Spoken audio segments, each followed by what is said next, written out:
what changes operationally for you guys because of MTD in particular, and why engagement in AML linked, and any sort of practical next steps that you should do just now with both FirmCheck and Ignition, and hopefully, like I say, what we will be providing you in the future from a sort of integration technology point of view, if you don't mind. I will also dive into FirmCheck very quickly for those that haven't seen it. Just quick 5 minutes to show you where I think that works.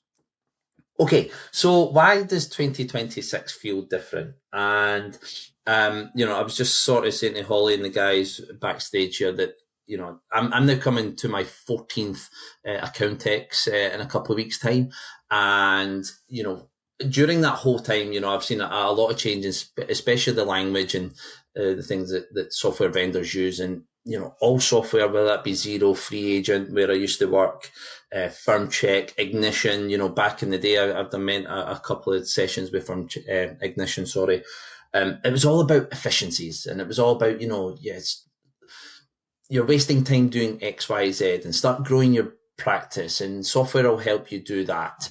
And that's kind of great, but I actually think this year that carrot of efficiency and that carrot of doing things better and making more money out your clients, that carrot is actually now gone. And 2026 comes with a big, massive, huge stick to say, you've got to do this, and there's legal requirements to do that, and customer demands are doing this, and etc., etc. So, greetings from sunny Cornwall. Weather's not too bad outside Edinburgh today. So we've got your current processes here, and I think they're just very quickly being outweighed by a lot of regulatory demands on you. So the first big one, there's no getting away from it at the minute. I've certainly been talking about this for the last 10 years, and it's making tax digital.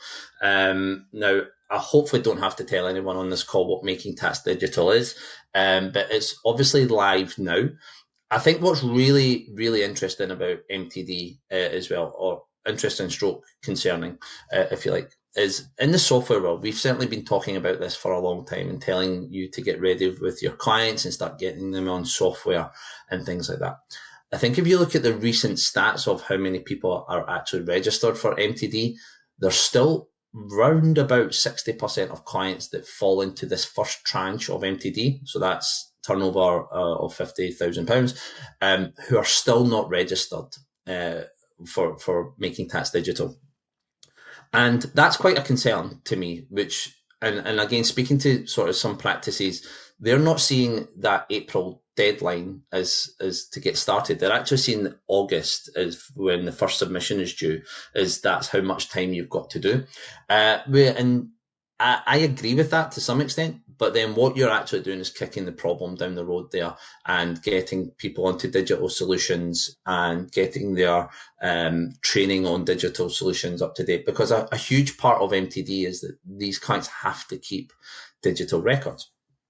And you're perhaps moving the conversation from once a year clients, that dreaded shoebox of receipts in January, to you're now dealing with these people 4 times a year, perhaps more. And that is changing the whole dynamic of your firm when it even just comes to how you're communicating with clients, that outreach, how you're storing that information, how you're talking about it, the opportunity to more questions that used to come once a year. It's changing the whole dynamic of your accountancy practice. And I don't think the firms are truly recognizing that until it happens. So, that's going to have a big impact between now and, say, August and beyond 2026. If I could take that a step further as well, making tax digital, you've also got the next tranche coming in April next year, which is 30,000, and then beyond that. And the whole time you have to keep the manual self-assessment returns for them to do in January, and MTD this year as well. So you're kind of doing both sets of work now.